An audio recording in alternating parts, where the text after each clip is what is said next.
Innerlijke genezing. Hoe kan dit verkry word?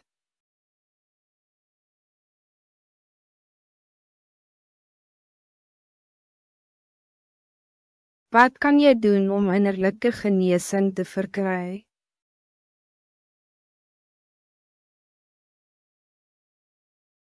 Vra die Heere om jou oortredinge te vergewe. Je moet ernstige zielsonderzoek doen en jouself die vraag afvra, wat dinge in my leven stel nie vir God tevrede nie. Hierdie sondes sluit die slechte dinge in wat jy aan ander gedoen het, en sondes wat uitsluitlik teen God gepleeg is, sowel as die goeie dinge wat jy versuim het om te doen. David het God om vergifnis van sy sondes gevra, aangezien hij geweldige innerlijke strijd gehad het weens die sondes van wellus, oorspel en moord wat hij gepleeg het. Psalm 51 verse 2-10. Daar is baie atheïste, skeptici en voormalige misdadigers wat nie skroom om mense aan wie hulle verkeerde dinge gedoen het, om vergifnis te vra nie. Hulle vra echter nooit vir God om hulle te vergewe nie.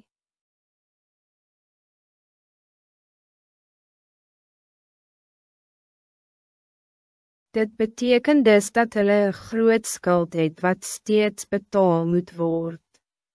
Dit kan niet gekanceleer word voordat hulle dit doen nie. Jezus zelf het geleerd dat om vir Godse vergifnis te vra, deel moet uitmaak van elkeen se daaglikse gebede, Lukas 11 vers 4. Een algemene oortreding wat zelfs na baie jare een groot tol op Christene eis, is dat hulle altyd hul werk voor God gestel het.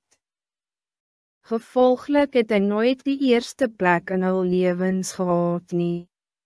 Vra God om jou hiervoor te vergewe, en om jou te helpen om nooit weer voorkeer te gee aan jou werk of ander dinge, in plaas van om nie.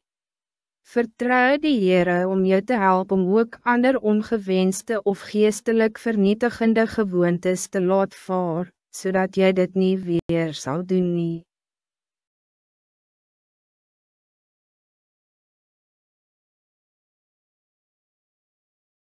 Gee jou leven volkome oor aan die Heere. Daar is baie wat sê hulle vertrou Jezus, maar waarmee vertrou hulle om? Dit is waar dat de persoon nie in een motor sal klim as hy nie die bestuurder vertrou nie. Vertrou Jezus met jou leven. Anders as ander, as jy jou leven heeltemal aan hom oorgee, sal hy dit nie skade aandoen nie, maar sal jou beskerm teen hierdie bose wêreld. Vra hom ook om jou van binnen te genees, in jou binneste.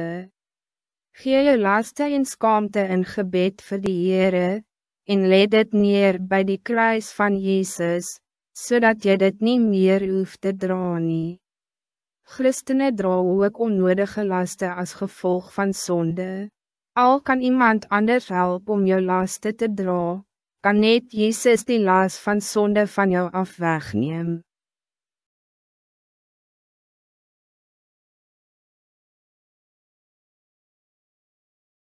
Volgens Jesaja 53 vers 4, is Jezus die Messias die een wat jou smarte gedra het. Hij is die een wat genade vir skande kan gee. Alhoewel ander mense as instrumenten van genezing gebruik kan word, kan net Christus Jezus jou gebroken hart werkelijk genees, heel maak, en jou van jou pijn verloos. Lukas 4 vers 18. Die Heere moet een innerlijke operatie doen voor die innerlijke wonde wat jy opgedoen het. Hij genees die wat gebroken is van hart, en hij verbindt hulle wonde. Psalm 147 vers 3. God is in staat om dit wat gebreek is, te genees, maar slechts als die stukkende dingen aan hom gegee word. Hij genees van binnen na buiten. Net soos met een lichamelijke, uitwendige, wond, neem dit tijd voor die wonde van die innerlijke mens om te genees. Dit gebeur nie oornag nie, dus moet jy geduldig wees met jouself, voordat jy beduidende verbetering verwag. Jesaja 53 vers 5 sê ook dat dit deur die wonde van Jezus is, dat jou wonde genees word.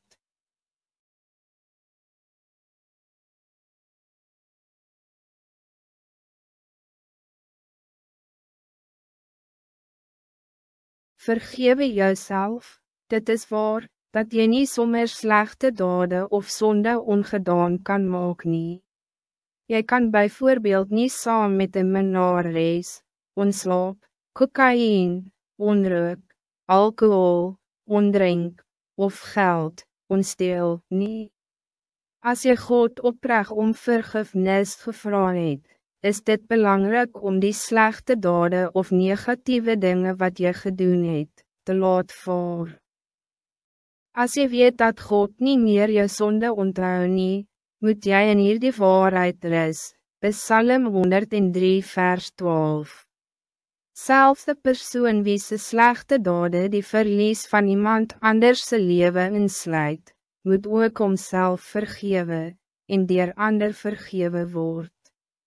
Dit kon gebeur het deur sy bestuur onder die invloed van alcohol, of selfs deur doelbewus moord te pleeg.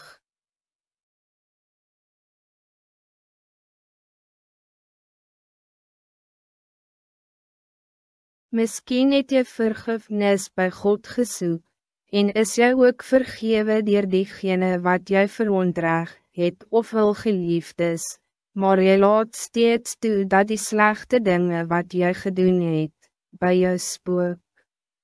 Vra God vir genade om jou perspectief in die lewe te verander. Dit is van kritieke belang voor jou, om jouself te kan vergewe. Een verandering in die manier waarop je jezelf ziet, zal je helpen om te beseffen dat al is je niet zo goed soos wat jy behoort te wees nie, is jy niet zo sleg soos wat jy voorheen was nie. Jy is niet hoe, en wat, mensen sê jy is nie. Dit kan niet wees dat jy sê jy glo God het jou vergewe, toch is daar versuim van jou kant om jouself te vergewe. Je moet dus die feit in acht neem dat hierdie versuim jou sal terughou, en jou verhinder om goed in die lewe te vorder.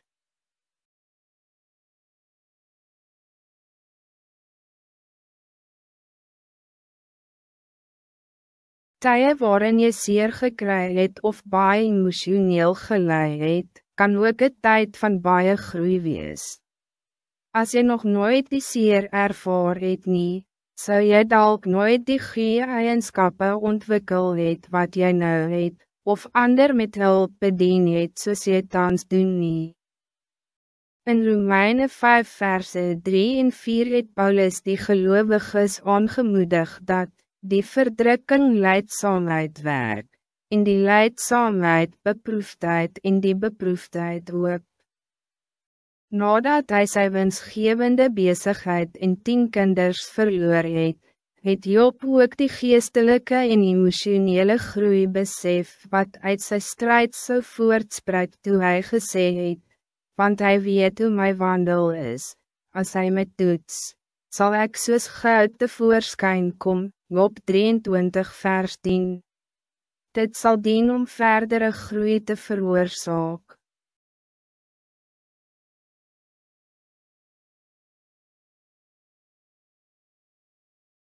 As jou uitkyk op die lewe verander het, sal dit vooral waarneembaar wees in die dingen wat jy sê, en die manier waarop jy praat.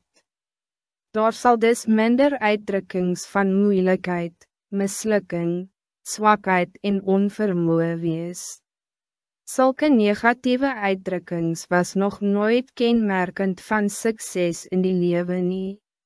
Jy sal dan nie net meer positieve dingen begin praat nie, maar eerder meer woorde van geloof uiter.